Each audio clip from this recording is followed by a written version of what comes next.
everyone, welcome back to my channel. You are watching Psychological Facts with Rabia.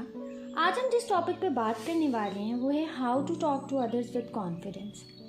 आप दूसरों से कैसे confidence से बात कर सकते हो। बहुत से लोग स्टडीज़ में बहुत अच्छे होते हैं लेकिन उनकी कम्युनिकेशन स्किल्स बहुत पुअर होती हैं और वो इससे बिल्कुल भी बेनिफिट गेन नहीं कर सकते, क्योंकि जब आपकी कम्युनिकेशन स्किल्स नहीं अच्छी होती तो आप अपनी बात को कन्वे ही नहीं कर सकते। चाहे आप सेल्स मार्केटिंग की फील्ड में हो, चाहे आप बिजनेस मीटिंग्स में हो और चाहे आप रिलेशनशिप्स की बात करते हो, जब आप अपने आप को कन्वे ही नहीं कर पाते तो फिर आपको बहुत सी प्रॉब्लम्स फेस करनी पड़ती हैं। क्या होता है कि लोगों को ये लगता है कि आप उनमें कॉन्फिडेंस इसलिए नहीं दिखा पा रहे कि आप उनसे बात करने में इंटरेस्टेड नहीं हो, आप लैक कर रहे हो, आप डम्ब हो, तो वो आपके बारे में ऐसी चीज़ें सोचते हैं। इसलिए आपका कॉन्फिडेंस ज़्यादा होना बहुत इंपॉर्टेंट है, चाहे आप किसी भी प्रोफेशनल फील्ड में हो या फिर आप कैजुअल रिलेशनशिप्स को परस्यू करना चाह रहे हो। तो आज मैं आपको कुछ ट्रिक्स बताऊंगी। ट्रिक्स को यूज़ करके अपनी डेली लिविंग स्टैंडर्ड्स को और अपनी कम्युनिकेशन स्किल्स को इम्प्रूव कर सकते हो। The first thing we are going to talk about is filters in communication. Do you know what are filters in communication? मैं आपको बताती हूँ। जब भी हम किसी से अपनी हैबिट ऑफ थॉट्स, आइडियाज़ या फिर पैटर्न्स को शेयर करने लगते हैं तो बहुत सी इंफॉर्मेशन डिलीट या डिस्टॉर्ट हो जाती है और ये सेंडर या रिसीवर किसी की तरफ से भी हो सकती है। Why do we do this? ऐसा क्यों होता है हमारे साथ? एक्चुअली आपका ब्रेन चीज़ों को इंटरप्रेट करता है, प्रोसेसिंग में इन्वॉल्व हो जाता है और आप ये सोचते हो कि जो आप बोलोगे उसका दूसरे पर क्या इम्पैक्ट होगा। वो आपको पॉजिटिवली प्रेडिक्ट करेगा या फिर नेगेटिवली प्रेडिक्ट करेगा।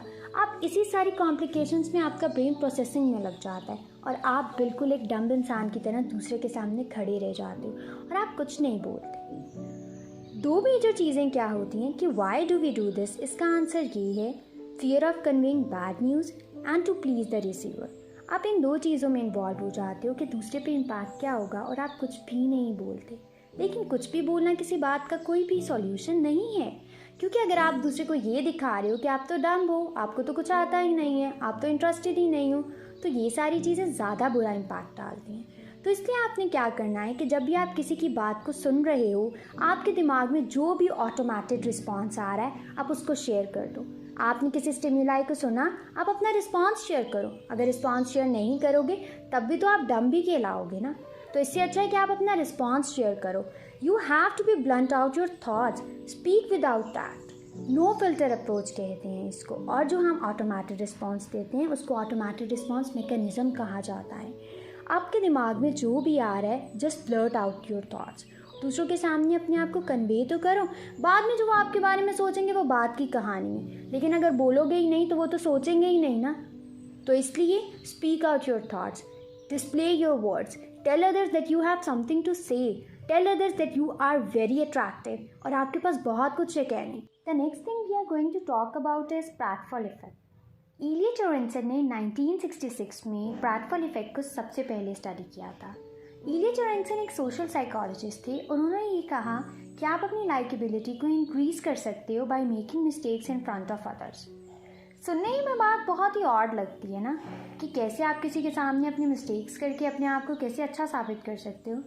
एक्चुअली क्या होता है कि जब आप मिस्टेक्स करते हो तो लोग आपसे रिलेट कर पाते हैं। No one is perfect in this life.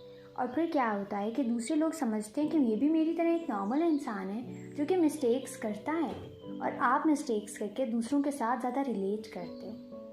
अगर आप एक ऐसे इंसान हो जो कि बहुत परफेक्शनिस्ट हो, आपको हर चीज़ में परफेक्शन चाहिए, आपका हाई सोशो इकोनॉमिक स्टेटस है, आप हाई एजुकेशनल बैकग्राउंड से बिलोंग करते हो और आप चीज़ों को परफेक्टली हैंडल करते हो, तो बहुत कम लोग आपसे रिलेट कर पाते हैं, क्योंकि लोग ये सोचते हैं ये तो ऑलरेडी इतना हाई फाई है, इसकी तो सारी चीज़ें परफेक्ट हैं, ये तो हमारी तरह नहीं है भाई, ये तो बहुत ही एक्सेप्शनल केस है। तो लोग आपसे रिलेट नहीं करते। So it's okay to be fallible. गलतियाँ करें और उनसे सीखें, लेकिन अपने आप को एक डम्ब इंसान बनाकर दूसरों के सामने प्रेजेंट मत करें। अपने आप को एक ऐसा इंसान बनाएं जो दूसरों से रिलेट कर सके। You can step into the shoes of other person so that you can relate with others. The third thing I am going to talk about is conversation threading. What is conversation threading? It is sharing your experiences with others, continue asking questions, thread the conversations together, prolonging your conversations, initiating something very interesting. ये होता है conversation threading. अब हमारे यहाँ पे क्या problem होती है कि मैंने बहुत से लोगों को देखा है, चाहे वो कितने ही एक्साइटेड क्यों ना एक दूसरे से बात करने के लिए, लेकिन उनके पास बात करने को क्या होता है, और बताओ तुम बताओ कैसे हो, तुम सुनाओ, इसके बाद कुछ होता ही नहीं है बात करने को।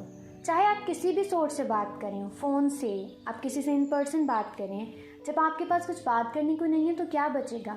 Awkward silence. और ऑकवर्ड साइलेंस सॉल्यूशन नहीं है ना किसी भी चीज़ का। तो इसके लिए आपको क्या करना है? अपनी कन्वर्सेशंस को प्रोलॉन्ग करना है।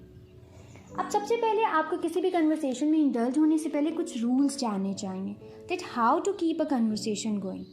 Make sure you look interested, don't discount small talk, listen actively, ask open ended question, stay calm and practise. Problem कहाँ पर आती है? आप आइडियाज़ को सीख तो लेते हो लेकिन डेली लिविंग स्टैंडर्ड्स में इम्प्लीमेंट करना फिर भी नहीं आता।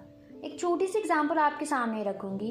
अगर कोई आपको कहता है कि वो रेगुलरली योगा करता है और आप उसको कहते हो कि आपको तो योगा पसंद ही नहीं है, बात ही ख़त्म कर दी ना आपने। तो आप कुछ भी नहीं पूछ रहे, ना आप पूछ रहे हो ना वो पूछ रहे हैं, तो ऑकवर्ड साइलेंस ही होगी। लेकिन कोई अगर ऐसा इंसान है जिससे मैं अपनी कन्वर्सेशन को ड्रैग करना चाहती हूँ, मैं से ये पूछ सकती हूँ कि आप कितनी देर योगा करते हो, आपको योगा के कोई बेनिफिट्स हुए? तो वो मुझे बता सकते हैं कि हाँ वो 14 मिनट्स योगा करते हैं और उनको योगा के बहुत बेनिफिट्स हुए हैं, वो बहुत इनर्जेटिक फील करते हैं, वो बहुत हेल्दी फील करते हैं। फिर मैं उनसे ये पूछ सकती हूँ आप किसी टीवी प्रोग्राम को फॉलो करते हो, आपने योगा कहाँ से सीखा, आप मुझे योगा सिखा सकते हो। तो एक ही कंटेक्चुअल फैक्टर के अंदर है कि आप बहुत से क्वेश्चन यूज़ कर सकते हो, लेकिन मेक श्योर कि आपका सिक्वेंशियल कन्वर्सेशन होना चाहिए। ये ना हो कि वो आपसे क्वेश्चन कुछ पूछ रहे हैं और आप उनको जवाब कुछ दे रहे हो, तो ये थोड़ा सा नॉनसेंस सा लगता है। तो आपने कंटेक्चुअल फैक्टर्स के अंदर, कंटेक्चुअल सिचुएशंस के अंदर रहते हुए अपने क्वेश्चंस को इनिशिएट करना, ठीक है। अब मैं आपको एक और बात बताती हूँ कि जो हमने तीनों अप्रोचेस पढ़ी, नो फिल्टर अप्रोच, प्रैटफुल इफेक्ट और कन्वर्सेशन थ्रेडिंग, ये तीनों मिलकर एक पिरामिड स्ट्रक्चर बनाते हैं। नो फिल्टर अप्रोच में हमने पढ़ा कि हम ऑटोमेटिक रिस्पॉन्स मैकेनिज्म को यूज़ करते हैं और हम ईजिली इंटर हो जाते हैं प्रैटफुल इफेक्ट के अंदर, जिसमें हम अपनी लाइकेबिलिटी को इंक्रीज़ करते हैं और अगर हमसे कोई मिस्टेक हो भी जाते हैं हम उससे गिल्टी फील नहीं करते और हम कन्वर्सेशन थ्रेडिंग में ईजिली इनरोल हो जाते हैं। उसमें हम क्या करते हैं कि अपनी कन्वर्सेशंस को प्रोलॉन्ग करते हैं और दूसरों के साथ हेल्दी रिलेशनशिप्स बनाने के लिए अपनी अंडरस्टैंडिंग्स को और अपनी बातों को डेवलप करते हैं थ्रू कन्वर्सेशंस। That's it. ये बहुत सिंपल सा फिनोमिना है जो आप अपनी डेली लिविंग स्टैंडर्ड्स में यूज़ करके अपने आप को बहुत एक्सेप्शनल बना सकते हो, अपने आप को बहुत अच्छा प्रूव करवा सकते हो और अपनी कम्युनिकेशन स्किल्स को बहुत बेहतर बना सकते हो। अगर आपको मेरी वीडियो पसंद आई हो तो वीडियो को लाइक कीजिएगा और मेरे चैनल को सब्सक्राइब कीजिएगा ताकि आपको नेक्स्ट आने वाली वीडियोस इजीली एक्सेसिबल हो। Thank you so much for watching. अपना ख्याल रखें। अल्लाह हाफ़िज़।